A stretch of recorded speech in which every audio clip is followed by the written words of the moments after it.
పరిష్కరించలేదు.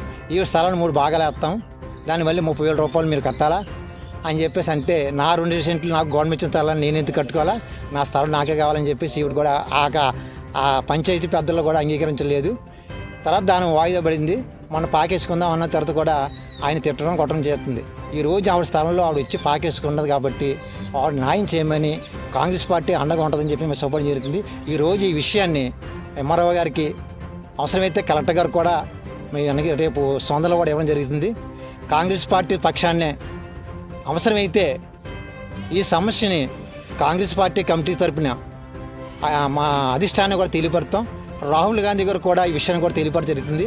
కానీ బాధితురాల పక్షాన్ని మాత్రం కాంగ్రెస్ పార్టీ అండగా ఉంటుంది. మా నాయకుడు రాహుల్ గాంధీ గారు ఎప్పుడూ కూడా ప్రజల మధ్యలోని ప్రజల సమస్యల మీద స్పందిస్తున్నారు.